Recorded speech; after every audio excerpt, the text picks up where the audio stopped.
반갑습니다. 광고 말씀 드리도록 하겠습니다. 주님의 이름으로 환영합니다. 코로나19 확장으로 인해서 정부의 시책에 따라 이번 주도 인터넷 예배로 드리고 있습니다. 이럴 때일수록 우리가 답답하고 여러 가지 어려움이 많지만 우리 믿음을, 소중한 믿음을 지키시는 슬기로운 성도님들이 다 되시기 바랍니다. 믿음은 결코 방치하면 잃게 될 것입니다. 노력하고 기도하고 말씀을 떠나지 않아야 지켜지는 것입니다. 여러분, 귀한 신앙을 꼭 지키시기 바랍니다. 큐티 자료 생명의 삶이 준비되어 있습니다. 주중에라도 한번 오셔서 갖고 가시면 좋겠습니다. 그래서 하나님의 말씀과 함께하는 성도가 되시기 바랍니다. 그 다음에 기도의 사명, 코로나19로 인해서 많은 분들이 아직도 고통 가운데 있고 특별히 보건당국과 기관에서 많은 수고 가운데 있습니다. 조국교회의 예배가 어려움이 없도록 그리고 빨리 회복되도록 또 기도에 힘써 주시기 바랍니다. 우리 건강 회복을 위해서 우리 김진순 권사님, 안은주 성도님, 그리고 우리 소망교회 우리 학생들의 학업과 진학과 취업을 위해서 기도해 주시고요. 그 다음에 코로나19 빠른 종식과 경제 회복을 위해서, 그리고 교회들의 조국교회의 예배 회복과 성공을 위해서, 그리고 성도들의 사업장과 직장의 안전을 위해서 기도하시기 바랍니다. 특별히 우리 김진순 권사님, 심성순 집사님 모친 되시죠? 아직 수술 일정이 안 잡힌 걸로 알고 있습니다. 약간 연장된 걸로 잡혀 있는데 이 의료계하고도 타결이 됐기 때문에 속히 수술을 받을 수 있도록 그렇게 기도해 주시기 바랍니다. 우리 성도의 교제하도록 하겠습니다. 감사합니다. 반갑습니다. 사랑합니다. 무선이지만 인터넷이지만 인사하시기 바랍니다.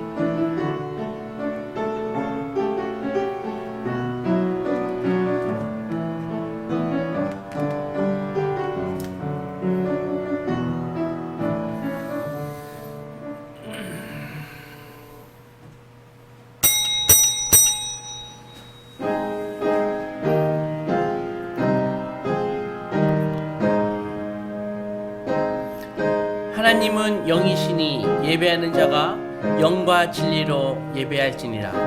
아버지 하나님 감사합니다. 오늘도 이 아름다운 주일에 주의 사랑하는 자녀들이 예배의 자리로 화면 앞으로 모였습니다. 비록 온라인으로 드리는 예배지만 주님께서 더 큰 은혜로 함께 하시고 우리의 흐트러진 마음을 바로잡는 귀한 시간 될 수 있도록 인도해 주시옵소서. 한 주간 평생 살 힘을 얻는 귀한 시간으로 인도해 주시옵소서. 예수님의 이름으로 기도했습니다. 아멘.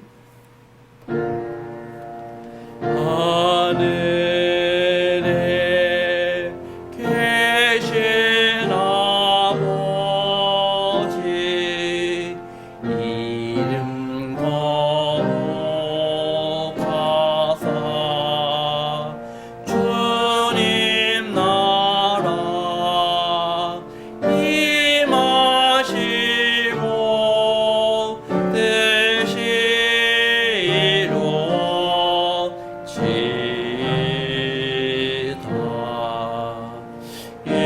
일용할 양식 주시고 우리들의 큰 죄 다 용서하옵시고 또 시험에 들게 마시고 악에서 구원하소서. 대개 주의 나라 주의 권세 주의 영광 영원히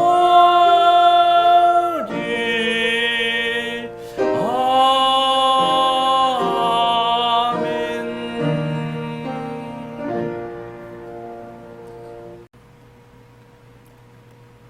하나님이여 나를 지켜주소서. 내가 주께 피하나이다.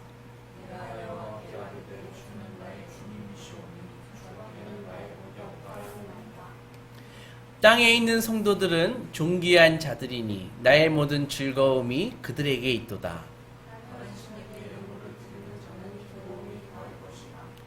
나는 그들이 드리는 피의 전제를 드리지 아니하며 여호와는 나의 산업과 나의 잔의 소득이시니 나의 분깃을 지키시나이다.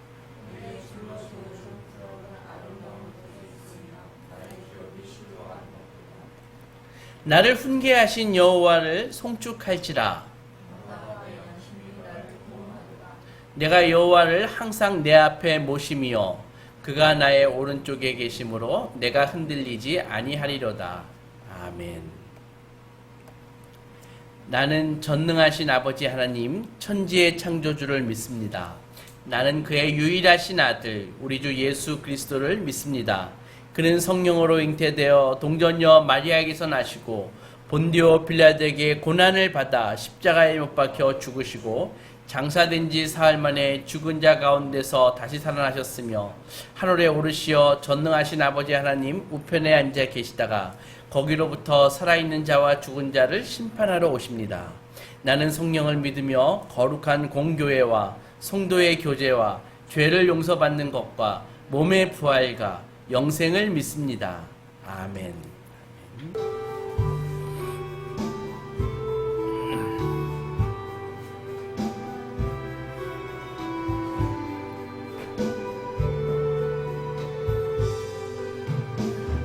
환난과 핍박 중에도 성도는 신앙 지켰네. 이 신앙 생각할 때에 기쁨이 충만하도다. 성도의 신앙 따라서 죽도록 충성하겠네. 복중에 매인 성도나 양심은 자유 얻었네. 우리도 고난 받으며 죽어도 영광 되도다. 성도의 신앙 따라서 죽도록 충성하겠네. 성도의 신앙 본받아 원수도 사랑하겠네. 인자한 언어 행실로 이 신앙 전파하리라.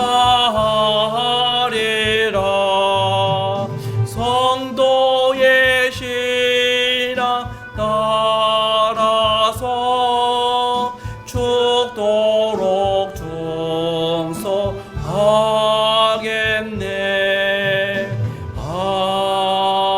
아멘. 사랑하는 하나님, 하나님께 예배드리러 각자의 장소에 모였습니다. 우리의 상태가 어떠하든 우리의 수준이 어떠하든 우리의 진심만을 예배로 받으시는 하나님이시기에 우리의 예배를 받아주시고 이 시간 저희를 만나주시길 간절히 원합니다. 하나님, 지난 한 주를 돌이켜보니 하나님께 감사를 올려야 할 순간들이 너무나 많았음을 고백합니다. 자격이 없는 저희에게 아들의 피를 쏟아부으신 과분한 구원만 해도 감격인데 감사조차 어느덧 잊어가는 이 모렴치한 죄인들을 위해 먹이시고 입히시고 채우시기를 잠시도 쉬지 않으신 하나님의 선하심과 신실하심에 저희는 고개를 들 수 없습니다. 하나님, 저희의 삶을 돌아봅니다. 예수 그리스도를 구주로 영접한 지 1년, 5년, 10년 그 이상 되었음에도 불구하고 저희 삶의 내용물이 도저히 내 믿음과 내 구원을 증명할 수준이 못 되고 있는 실상을 봅니다. 주님, 저희는 죄인입니다. 온갖 은밀한 불법과 부정을 행하면서도 주일 예배 참석만으로 죄책감을 털어내는 자입니다. 밖에 나가서는 복을 부끄러워하며 믿음을 숨기면서 안에 와서는 누구보다 하나님을 자랑스러워하는 양 스스로 연기에 속는 자입니다. 나는 결단코 말씀대로 배운 대로 살지 않으면서 성경을 읽든 설교를 듣든 달달하고 말랑말랑한 위로의 말씀만 접수하고 내 양심을 찌르며 아프게 꾸짖으시는 하나님의 호통은 귀를 막고 오히려 불쾌하다고 분통을 터뜨리는 자입니다. 말씀 한 장 읽기는 그토록 버거워하면서 인터넷 기사는 새벽까지 두 눈 부릅뜨고 클릭하고 있는 아예 말씀 자체에 극도로 무관심한 자들입니다. 멸시찬 십자가는 주님 홀로 지셔야 하고 존귀 영광 모든 권세는 내가 다 누리려 하며 세상 누구보다 명예와 돈과 성공에 집착하는 자입니다. 지금 우리의 죄된 삶을 보면 우리의 구원이 정말일까 의심스러울 정도인데 우리는 고작 1분짜리 영접 기도를 언젠가 한번 드렸다는 이유만으로 천국 티켓을 따놓은 사람처럼 안심하며 이전과 이유가 하나도 다를 것 없이 살고 있는 저희들입니다. 주님, 저희를 용서해 주시옵소서. 하나님, 달라지기 원합니다. 간절히 원합니다. 예수님이 지셨던 그 고난의 십자가, 나도 지고 가는 이 삶에 진짜 기쁨과 행복이 있음을 제대로 경험하면서 진짜 신앙인의 모습으로 살고 싶습니다. 저희 예배 가운데 좌정하여 주시옵소서. 이어지는 담임 목사님의 설교 말씀을 통해 또 드려지는 봉헌을 통해 우리 자신의 하나님께 온전히 산 제물로 드리길 원합니다. 사랑하는 주님께 모든 것을 올려드리며 예수 그리스도의 이름으로 기도합니다. 아멘.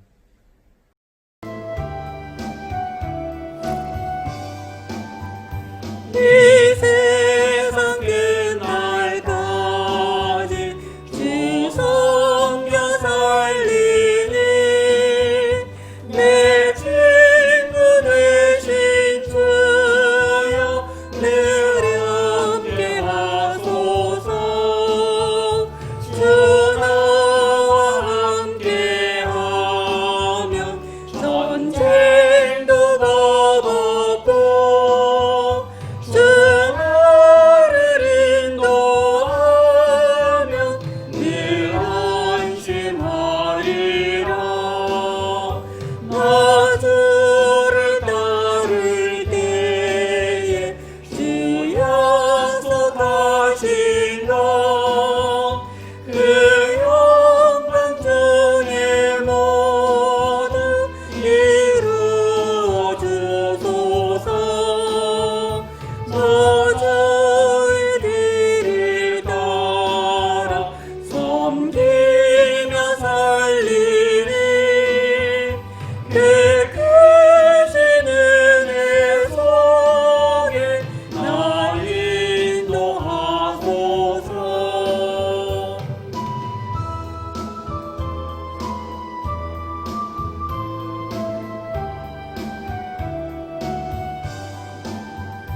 저 영광 빛난 곳을 주 허락했으니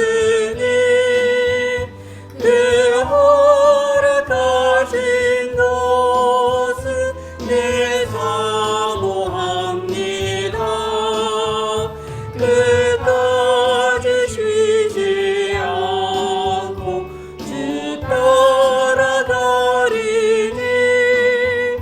주 넓은 사랑으로 늘 인도하소서.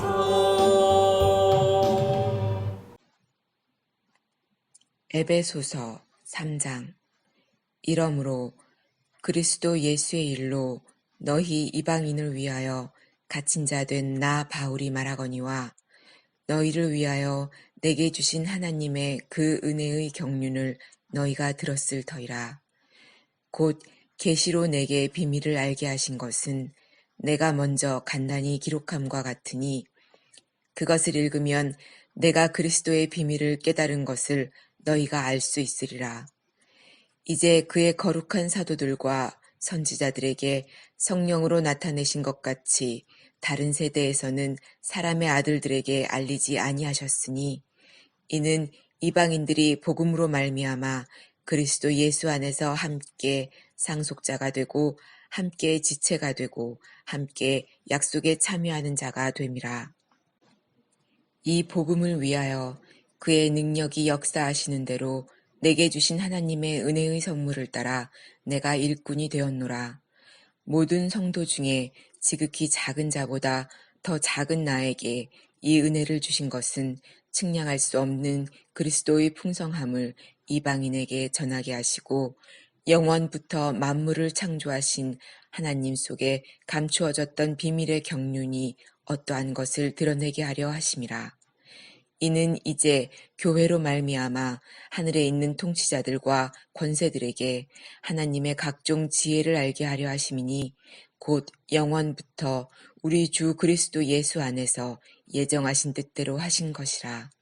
우리가 그 안에서 그를 믿음으로 말미암아 담대함과 확신을 가지고 하나님께 나아감을 얻느니라.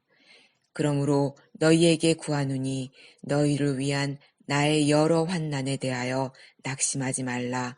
이는 너희의 영광이니라.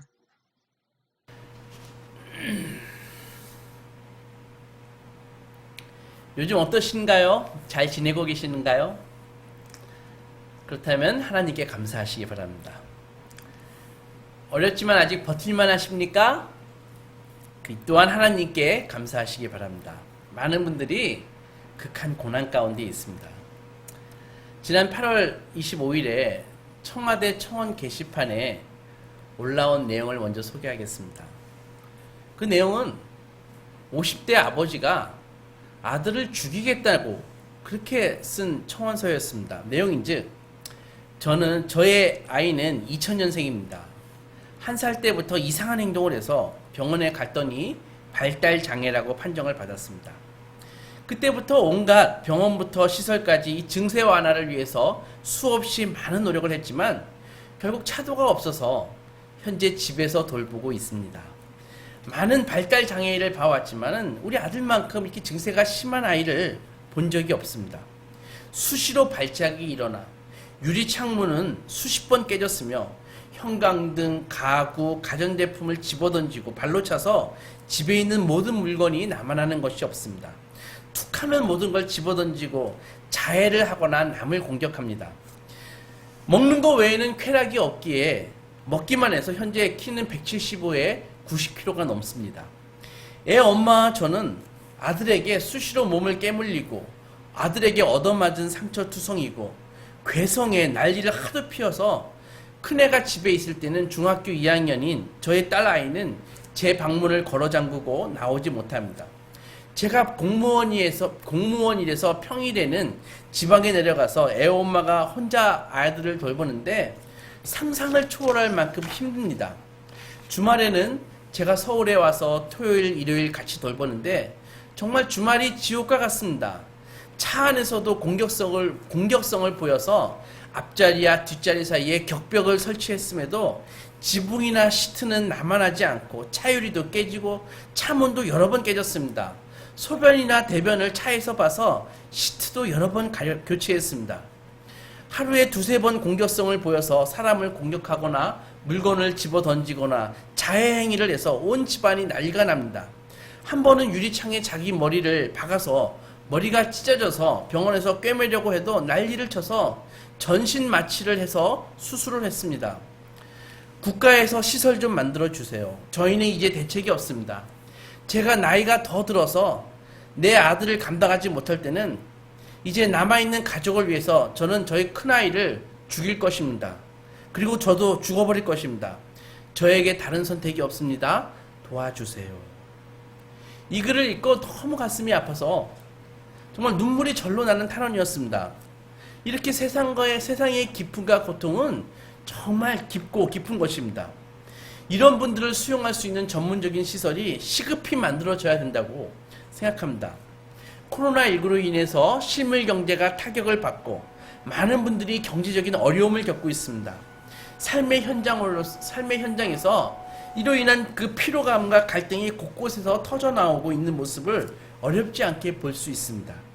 앞에 예에서 드린 정말 깊은 고통의 삶도 있지만 적지 않게 경제적으로 어려운 사람들, 그리고 관계적으로 어려움을 겪고 있는 사람들도 많이 있습니다. 근데 오늘 성경은 모든 사람이 똑같이 겪는 고통이고 고난이지만 성도의 고난은 확실히 다른 무언가가 있다는 것을 우리에게 가르쳐주고 있습니다. 저는 나이가 들어서 시력이 자꾸 떨어지고 있습니다. 어렸을 때는 좌우 둘 다 2.0이어서 이 그 시각표를 보면 제일 밑에 있는 것도 다 보였는데 지금은 그렇지 못합니다. 그런데 몽고 유목민들의 평균 그 시력은 2.0에서 4.0이라고 합니다. 세상에 4.0이라는 시력이 다 있네요. 근데 그들보다 더 뛰어난 시력을 갖고 있는 사람이 있는데 바로 에스키모인들이라고 합니다. 에스키모인은 평균 5.0에서 6.0의 시력을 갖고 있다고 합니다. 어떻게 그럴 수가 있는지. 그러니까 시력이 좋다는 것은 그만큼 시야가 넓다는 것, 그리고 깊다는 것을 얘기합니다. 그래서 시야가 좁거나 적은 사람보다 더 멀리 있는 것을 보거나 더 넓은 면적을 보게 되는 것이죠. 마찬가지로 성도는 이 고난에 대해서 세상과 다른 시각을 갖게 됩니다. 성도라면. 그 이유는 근본적으로 세상의 삶이 전부인 그 세상의 사람들과 그 세상의 시각으로는 볼 수 없는 확장된 시각을 성도는 볼 수 있기 때문입니다. 그리고 다른 시각, 즉 그 믿음의 시각으로 확장된 시각으로 고통을 보기 때문에 세상과 고통에 대해서 똑같이 고통을 당하지만 다른 반응을 하는 것입니다. 아미시 공동체를 아십니까? 아미시 공동체? 그들은 이 현대 문명의 삶을 거부하고 미국 그 펜실베니아 그 시골에 모여서 그들은 그 농업과 목축업을 하면서 신앙을 지키는 그런 공동체입니다. 그들은 일단 전기를 지금도 사용하지 않습니다. 그래서 자동차도 없습니다. 그리고 휴대폰과 같은 통신 장비는 물론 없습니다. 그들이 가르치는 것은 성경과 옛날 믿음의 사람들이 쓴 그런 글들, 이런 것들을 가르치는 것이죠. 책을 이용해서. 그리고 근검절약하고 현대 문명권의 사람들과는 결혼하지 않습니다. 교류를 거의 하지 않은 채 살아가는 거의 중세시대의 삶을 사는 사람들이 아미시 공동체입니다. 지금 미국에 그런 사람들이 살고 있습니다. 그런데 지난 2006년 10월 어느 날 총기를 소유한 어떤 남자가 그 펜실베니아주 랭거스타주에 있는 그 아미시 공동체의 학교에 난입을 했습니다. 그래가지고 7살부터 13살까지 10명에게 총을 쏴가지고 5명을 죽였습니다. 그리고 나가지고 스스로 목숨을 끊었습니다. 총기 소지가 자유인 미국엔 이런 동기도 불분명한 살인이 지금도 수시로 일어나는 사회입니다. 미국 사회는 이번에도 그때도 충격에 빠졌죠. 도대체 왜 어린아이들에게. 그런데 더더욱 충격을 준 사건이 그 다음에 또 일어났습니다. 그게 뭐냐면은 범인이 죽은 지 몇 시간이 지나서 이 아미시 공동체 사람들이 그 죽은 아이들의 부모들이 살인범의 그 부모를 찾아갔다는 것이죠. 정말 복수를 해도 시원치 않을 그들이 그 살인범의 부모를 오히려 위로하고 그 가족이 앞으로 힘든 일을 당할 것이다. 잘 견디도록 자기네가 돕겠다. 이렇게 약속을 했다는 거예요. 며칠 뒤 범인의 그 장례식이 치러졌는데 젊은 아내와 세 자녀들이 깜짝 놀랐습니다. 장례식에 참석한 얼마 안 되는 사람들 중에 절반이 아미시 공동체 사람들이었다는 것이죠. 한마디 원망도 없이 다들 그 살인범의 가족을 위로하고 염려했습니다. 이것이 진짜 미국 사회에 충격을 주었습니다. 어떻게 이게 가능할까? 그런 질문을 하게 되었습니다. 이 아미시 공동체가 그 총격 살인범과 그 가족에게 보여준 그 용서와 사랑이 온 나라를 아주 화제가 됐습니다. 아미시 식구들이 그 고난당하는 모습은 그들이 가진 신앙의 진리와 그들이 믿는 하나님에 대한 그 은혜와 그 영광을 생생하게 정말 증언하는 강력한 증언이 됐던 것입니다. 실제로 총격 피해를 입은 아미시 공동체 사람들은 자기들이 먼저 겪은 그 깊은 슬픔과 고통에도 불구하고 믿음이 흔들리거나 범인을 용서하지 않는 사람은 한 사람도 없다는 것이죠. 사건이 일어난 지 그 4년 뒤에 이 미국의 사회학자들이 연구를 하기 시작했습니다. 그래서 책을 냈습니다. 그래서 결론 중에 하나가 뭐냐면은, 그 책의 결론이 뭐냐면은, 이 세속적인 문화에서는 아미시가 했던 대로 고난을 그렇게 감당할 수 있을까? 결론은 불가능하다는 것이죠. 사회학자들은 이 아미시 공동체가 보여준 그 용서의 능력이 그 두 가지 사실에 근거한다고 얘기하고 있습니다. 첫째는 그들의 그 용서는 예수 그리스도에 대한 깊은 묵상의 토대를 두고 있다는 것입니다.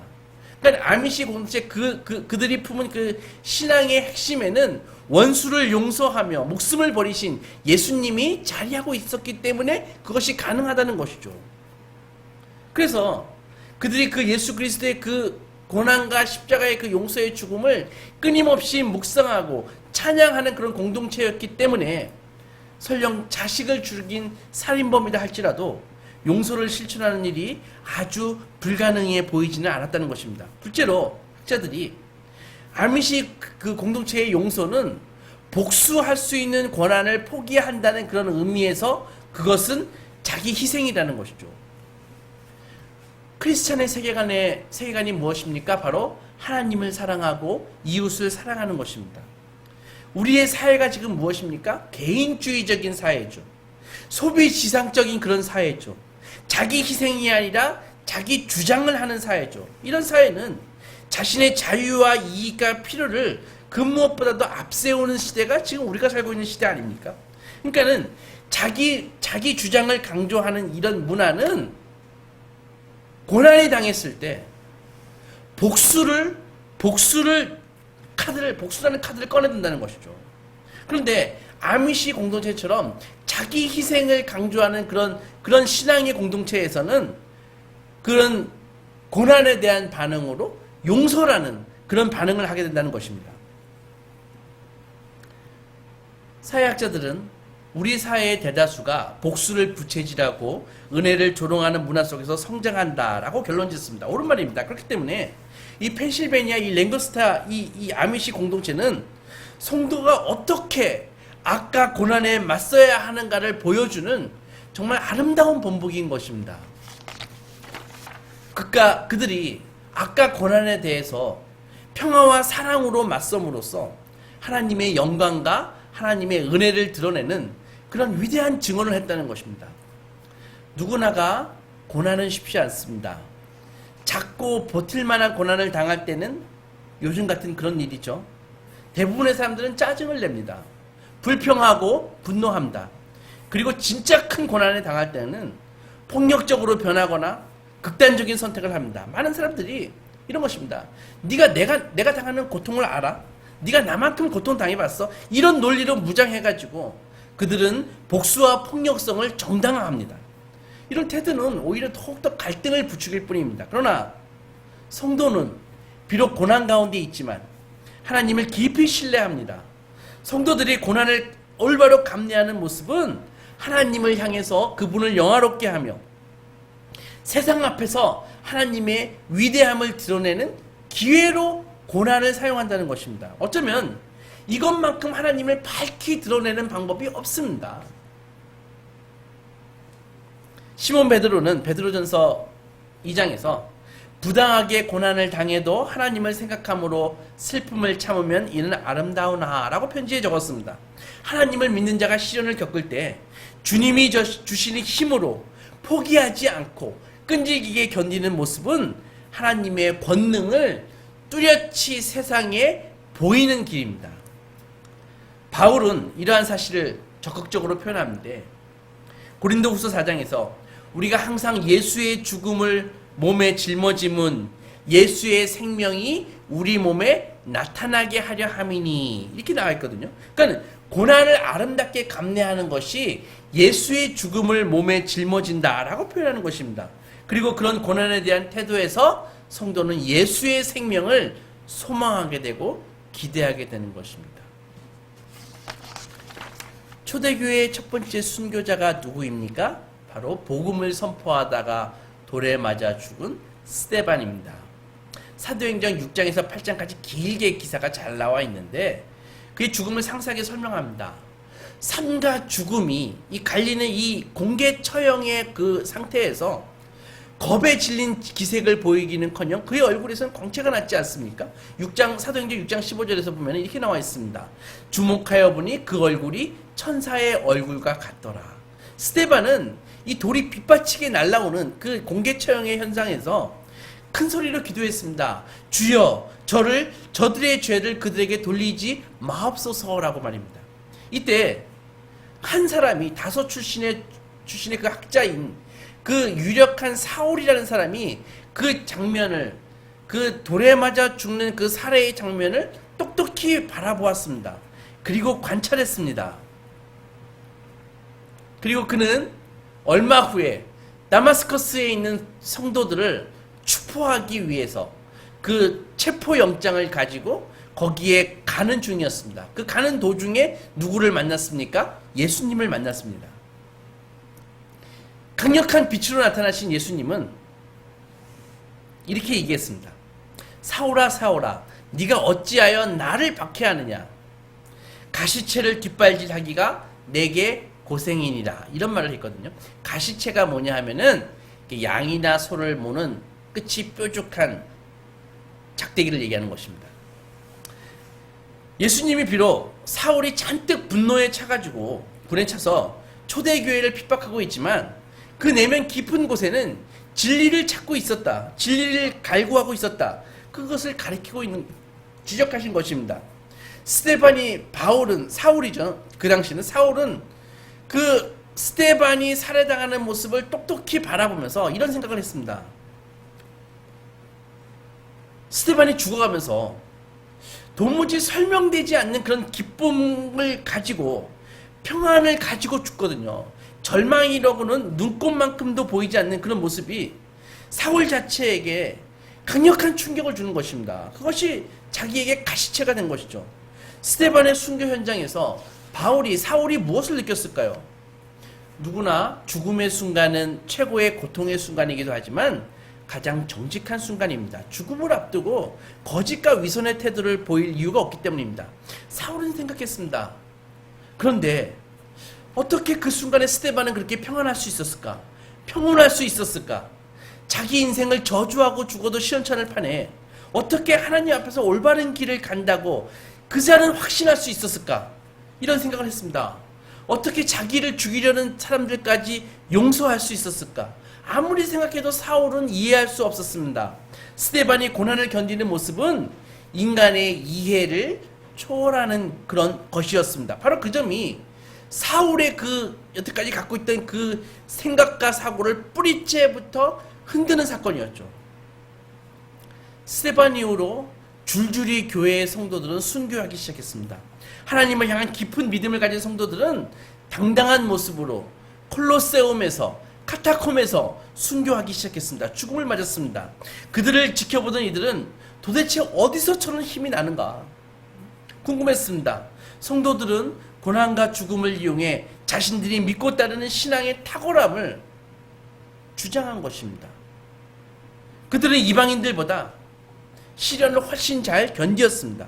오늘 본문에서 바울은 감옥에 갇혀 있는 상태입니다. 에베소 교회의 성도들에게 감옥에 갇혀서 편지를 했습니다. 낙심하지 말라고. 누가 누구를 위로하는 것입니까? 감옥에 밖에 있는 자가 감옥에 있는 자를 위로해야 되는 거 아닌가요? 그런데 감옥에 있는 자가 오히려 감옥 밖에 있는 평범한 일상의 생활을 하고 있는 교회를 위로합니다. 낙심하지 말라고요. 형제들아, 내가 당한 일이 도리어 복음 전파의 진전이 된 줄을 너희가 알기를 원한다. 이러므로 나의 매임이 그리스도 안에서 모든 시위대 안과 그 밖의 모든 사람에게 나타났다. 미국에서 있었던 일입니다. 존이라는 삶의 아가씨가 있었는데 삶의 대부분의 시간을 휠체어에서 보냈습니다. 18살에 됐던 해에 다이빙을 하다가 사고를 당해가지고 이 척추에 심각한 부상을 입고 결국 이 목 아래로는 쓸 수 없는 그런 장애를 입게 되었습니다. 2년 동안, 사고 당한 지 2년 동안 자기는 절망과 좌절과 자살 충동을 느끼면서 그렇게 지냈다고 합니다. 그 볼티모어의 재활병원에서 지내는 동안에 그래도 자기와 같은 장애인들을 좀 보니까 그렇게 있었는데 드니스라는 여자아이가 어느 날 들어왔습니다. 드니스도 역시 볼티모어에서 아주 17살의 발랄한 그런 소녀였는데 어느 날 학교 계단을 뛰어 올라가다가 갑자기 코골아졌다고 합니다. 무릎에서부터 기운이 싹 빠져나가는 느낌이 들어서 학교가 파할쯤에는 거의 걸을 힘도 없었는데 겨우 기어서 집에 와서 침대에 누워있다가 엄마가 저녁 때 밥 먹으라고 부르는 소리에 일어나려고 했는데 몸이 움직이지 않더랍니다. 완전히 마비가 돼서 목 밑으로는 도저히 움직일 수 없는 그런 신세가 됐습니다. 거기에다가 시력까지 천천히 잃게 되고 아무런 예고 없이 이런 불행이 닥쳐왔습니다. 급성 다발경화증. 그래서 같이 지니와 한 병실에 입원하게 되었습니다. 드니스는 말도 하지도 못하고 움직이지도 못하고 겨우 하는 말이 간단한 인사말 정도 하다가 말을 잃었습니다. 처음에 좀 며칠 동안 아는 사람들이 불쌍하다 하고 찾아왔는데 불과 며칠 지난 후에는 아무도 찾아오지 않았다고 합니다. 엄마만 저녁 때 와서 일하고 저녁 때 와서 드니스의 손을 잡고 성경을 읽어주고 기도했다고 합니다. 드니스는 자신의 생명이 꺼져가는 것을 느끼고 결국 병상의 외로에 누워서 8년을 보낸 다음에 숨을 거두었다고 합니다. 조니는 자신과 드니스의 삶을 보면서 글을 남겼습니다. 처음에는 자기 자신이 겪은 이 휠체어에서 살 수밖에 없는 그 상실의 시간을 원망하면서 씨름하느라고 정신이 없었다고 합니다. 날마다 이런 생각이 들었습니다. 왜 나에게 이런 일이 생겼을까? 나는 예수님을 믿는 사람인데 왜 죽는 날까지 이렇게 휠체어에서 사는 신세가 됐을까? 하나님은 어떻게 이런 일을 통해서 선한 열매를 거두시려고 하시나? 내게 이런 일을 허락하신 하나님을 내가 어떻게 계속 신뢰할 수 있을까? 이런 생각이 계속 들었다고 합니다. 그래도 천천히 확실하게 조니는 정말 하나님이 나에게 이런 어려움을 주신 그 이유들을 조금씩 찾아가기 시작했다고 합니다. 내가 성도로서 고난을 겪으면서 인내하는 이 모습이 하나님께 영광이 될 거야. 이런 자기 나름대로의 답을 찾고 있었는데 병실에서 드니스가 죽은 그 세상을 떠나면서 다시 한번 마음의 동요가 일어났다고 합니다. 그리스도를 사랑했고 한마디의 불평도 없었지만 아무 의미 없이 고난받는 사람들이 있다는 생각이 막 드는 것이죠. 도대체 하나님이 이렇게 삶을 드니스가 마감한다면 하나님은 드니스를 왜 태어나시게 하신 걸까? 근본적인 회의가 들었다고 합니다. 도대체 마침내 영원히 눈을 감았다는 이 드니스가 이 소식을 들은 조니가 마음에 막 너무 괴로워서 사람들에게 얘기를 했는데 한 친구가 성경 누가복음 15장 10절을 보여주더라는 거예요. 내가 너희에게 이르노니 이와 같이 죄인 한 사람이 회개하면 하늘에서는 회개할 것 없는 의인 99으로 말미암아 기뻐하는 것보다 더하리라. 회개하는 죄인 하나를 두고 하늘나라에서 천사들이 기뻐한다는 내용이었습니다. 그리고 오늘 본문이 에베소서 3장 10절을 보여주면서 이제 교회로 말미암아 하늘에 있는 통치자들과 권세들에게 하나님의 각종 지혜를 알게 하려 함이니 이걸 보여주더라는 것입니다. 이게 무슨 말입니까? 뒤에 에베소서의 말씀은 좀 어렵습니다. 설명해 드리면 이렇습니다. 설명을 다시 하면은 이렇습니다. 하나님께서는 이미 천국에 가 있는 성도들과 천사들과 같은 이 천상의 존재들에게 이 땅의 교회에서 무슨 일이 일어나는지를 이 땅의 교회에서 성도들에게 일어나는 일을 알게 하시면서 하나님께서는 영광을 받으신다는 것입니다. 이것은 구약 욥기에 있는 내용과 그대로 일맥상통합니다. 욥기를 읽어보면은 악마들만이 아니라 천사들도 다 같이 욥이 이 땅에서 고통받고 이 땅에서 하는 모든 것을 지켜본다고 적혀 있습니다. 무슨 말입니까? 하나님뿐 아니라 천상의 존재들이 지금 지금 여러분들이, 지금 교회가 겪고 있는 이 모든 것을 지켜본다는 말입니다. 나의 모든 지금 이 행동과 나의 모든 이 행사는 지금 천상의 존재들에게 실시간으로 전송돼가지고 하나님께서 때때로 영광을 받으신다는 것입니다. 마치 지구 반대편 브라질에서 월드컵 결승전에서 우리 선수들이 뛰고 있으면은 우리가 TV를 통해서 보면서 응원하지 않습니까? 그런 것처럼 말입니다.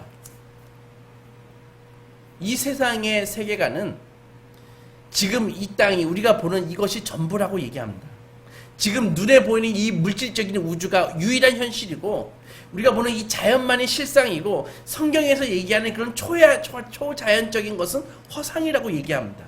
우리가 눈으로 보고 값을 매기는 것, 이런 것들이 실제고 눈에 보이지 않거나 느낄 수 없는 것은 존재하지 않는다고 말합니다. 그렇죠? 그러니까 천사도 없고 사탄도 없고 영도 없고 혼도 없고 당연히 하나님과 같은 절대적인 초자연적인 그런 존재도 없다고 얘기합니다.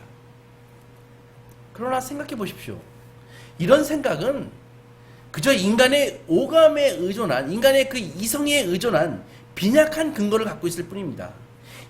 자기가 이해가 안 되거나 자기가 안 보이면 없다라고 생각을 하는 것이죠. 지극히 단순한 생각입니다. 그러나 예수께서는 모든 성경은 당신을 증거하는 것이며 그분이 가르치신 성경의 진리는 그분 자신이 역사적으로 물리적으로 부활하심으로써 확증하셨습니다. 그래서 우리는 예수 그리스도의 권위에 의해서 성경을 믿는 것입니다. 사랑하는 소망교회 성도 여러분, 오늘 본문에서 사도 바울은 에베소 성도들에게 편지하면서 자신이 옥에 갇힌 것을 두고 낙심하지 말라고 권면합니다. 3장 13절에서 그러므로 너희에게 구하노니 너희를 위하는 나의 여러 환난에 대해서 낙심하지 말라. 이는 너희의 영광임이라. 그렇게 되어 있습니다. 여러분, 바울은 자신이 받는 고난이 에베소 성도들에게 영광이 된다고 얘기하고 있습니다. 이게 무슨 말입니까? 무슨 이유로 이렇게 얘기하고 있습니까? 그것은 고난과 영광이 절대적으로 링크되어 있다는 그런 말입니다. 연결되어 있다는 말입니다. 성도의 고난은 성도가 제대로 반응하기만 하면은 온 우주 앞에서 하나님을 영화롭게 하고 결국 우리의 영광이 된다는 말입니다. 고난에 어떻게 반응하느냐에 따라서 하나님께 영광이 되고 우리에게도 영광이 된다는 말입니다. 고난과 영광이 그렇게 단단하게 연결되어 있는, 링크되어 있는 이유가 무엇입니까? 바로 예수님 때문입니다. 빌립보서 2장은 그리스도께서 하나님의 본체로서의 영광을 버리셨다고, 내려놓으셨다고 그렇게 얘기하고 있습니다. 주님이 자기의 영광을 내려놓으신 이유가 무엇입니까? 바로 십자가에서 우리의 구원을 위해서 종의 형체로 죽기 위해서 그분은 영광을 내려놓으신 것입니다. 예수님이 모든 영광을 이루셨기에 우리는 그 영광을 얻을 수 있는 것입니다. 그분이 가로막히셨기에 우리는 하나님의 보좌 앞에 담대히 나아갈 수 있는 것입니다. 그분이 갇히고 못 박히셨기에 우리는 자유롭게 된 것입니다. 그분이 쫓겨나셨기에 우리는 기꺼이 하나님께 나아갈 수 있는 것입니다. 예수님의 가장 큰 시련인 하나님으로부터 버림받음, 하나님으로부터의 그 단절, 그 고난을 예수님은 스스로 당하셨습니다. 주님이 당하신 고난 덕분에 이제 우리 삶에 찾아오는 온갖 시련은 연약한 우리를 위대하게 만들 수 있는 것입니다. 우리가 겪는 고난의 직접적인 이유들을 우리는 알 수 없습니다. 그러나 그것이 어떤 고난이든 예수와 함께 겪는 그런 고난은 한무두기에 그 석탄에 강한 압력을 주면은 그 석탄이 다이아몬드가 되듯이 그리스도 안에서 겪는 고난은 우리를 아름답게 정금으로 빚으시는 것입니다. 여러분, 하나님의 자녀이든 세상의 자녀이든 우리 누구도 고통과 고난에서 면제받을 수는 없습니다.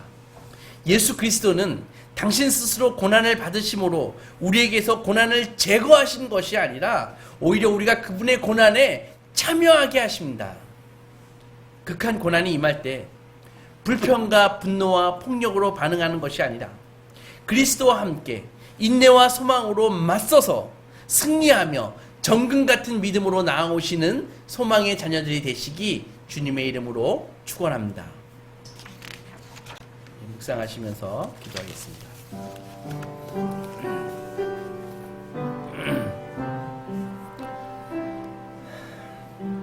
사랑하는 여러분, 이 땅에 지금 C19와 기타 실물 경제의 타격과 여러 가지로 인해서 많은 고통이 있습니다. 아직 어렵지 않으시면 정말 감사하시기 바랍니다. 여러분들은 소수의, 정말 많은 사람 중에서 소수의 사람일 것입니다. 그러나 지금 어려운 가운데 많이 마음이 상하시고 또 위협 가운데 계시다면 오늘 주의 말씀을 통해서 드린 우리가 받는 고난이 적절하게 반응하기만 하면 하나님께 영광이 되고 또한 우리에게도 영광이 됨을 오늘 가르쳐 주셨습니다. 성도는 고난을 세상 사람들과 같이 반응하면 절대 되지 않습니다. 우리는 이 고난에 불평으로 반응해서는 안 되는 것입니다. 이 고난에 우리는 복수로 반응해서는 안 되는 것입니다. 이 고난에 원망으로 반응해서는 안 됩니다. 오히려 이 고난 가운데 인내를 통해서 깊은 예수님의 고난을 묵상하며 그분과 함께 이 고난을 지나가야 할 것입니다. 우리의 짐은 가볍고 예수의 짐은 무겁습니다. 우리가 주님과 함께 짐을 질 때 우리의 짐은 그렇게 어렵지 않습니다. 주님께서 대신 져주시기 때문입니다. 주님과 함께 이 어려움을 극복하고 정금같이 나오시는 소망의 자녀들이 다 되시기 바랍니다. 사랑하는 아버지 하나님 감사합니다. 오늘 주의 말씀을 통해서 갇힘받은 바울이 오히려 에베소 성도들을 위로하며 고난 때 고난을 예수와 함께 지날 것을 주문하는 모습을 알려주시니 감사합니다. 하나님 아버지, 고난의 때 그렇게 어렵지 않다면은 우리에게 감사하는 마음을 더욱더 주시고 하나님 아버지, 주님 더욱더 의지할 수 있도록 인도해 주시옵소서. 우리가 견디기 어려운 고난이 있을 때 주님 앞에 담대히 나아가서 우리의 짐을 주 앞에 내려놓는 믿음의 발걸음들 다 할 수 있도록 소망교회 성도들을 인도하여 주시옵소서. 하나님 아버지, 그래서 이 고난을 예수와 함께 지남으로 모두 우리 소망교회 성도들 믿음 잃지 않고 신앙 잃지 않고 정금 같은 믿음으로 다시 나아올 수 있는 아름다운 성도들로 다 주께서 세워주시고 인도해 주시옵소서. 한 사람도 신앙에 나고자 없게 하시고 오직 예수 그리스도의 그 능력으로 굳건하게 세워지는 믿음의 사람들로 다 세워 주시옵소서. 이 모든 말씀을 예수님의 이름으로 기도했습니다. 아멘.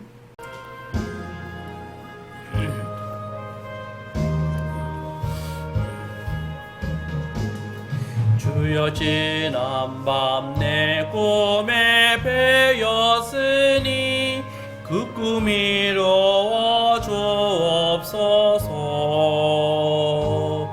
밤과 아침에 계시로 보여주사 항상 은혜를 주옵소서.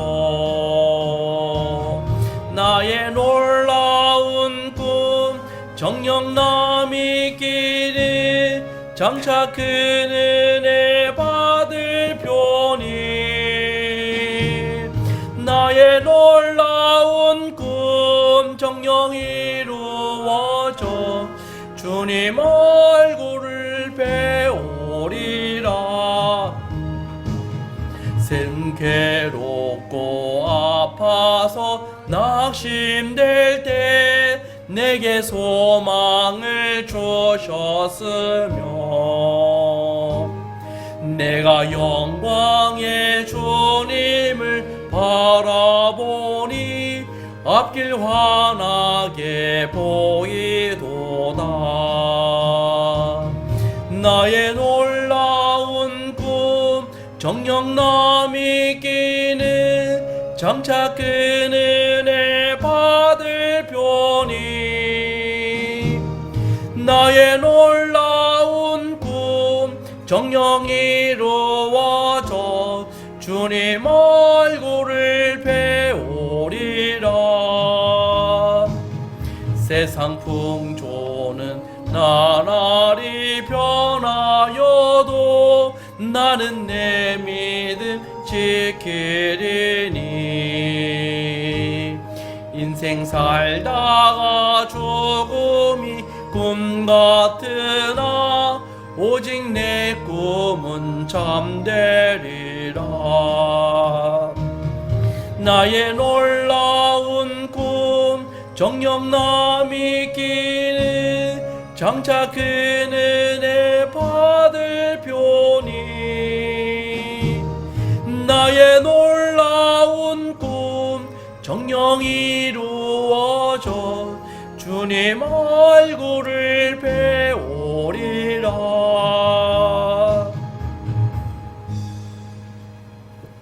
아버지 하나님 감사합니다. 오늘도 이 예배에 주님의 자녀들이 온전한 11조와 기타 헌물을 가지고 주 앞에 나왔나이다. 하늘문을 여시고 즐겨내는 자를 기뻐하시는 하나님께서 아버지 은혜와 은총과 물질의 복으로 함께하여 주시옵소서. 이 어려울 때 하나님 아버지 구별되고 차별된 은혜와 은총으로 하나님 아버지 드린 손길에 함께하여 주시옵소서. 헌금이 쓰이는 곳에 세상이 치유되고 그리스도의 나라가 더욱더 확장되는 역사로 인도하여 주시옵소서. 마음만 드린 성도들도 같은 은혜와 은총으로 함께해 주십시오. 이 모든 말씀을 예수님의 이름으로 기도했습니다. 아멘. 다 같이 일어서시겠습니다.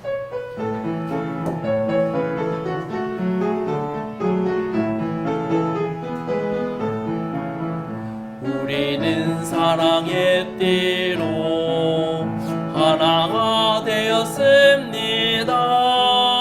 하나님을 사랑하고 예수님의 사랑을 널리 전하세. 모두 찬양하며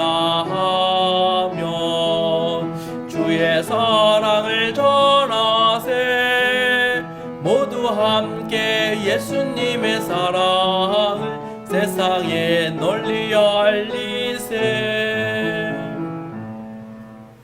이제는 우리 주 예수 그리스도의 사랑과 성부 하나님의 크신 은혜와 성령 하나님의 감화감동 교통하심이 오늘 주의 말씀 가운데 고난 가운데 하나님께 영광을 드러내며 그리스도와 함께 이 고난을 통과하기로 결정한 소망의 자녀들 위해 이제부터 영원까지 함께 있을지어다. 아멘. 하나님 아버지 감사합니다. 오늘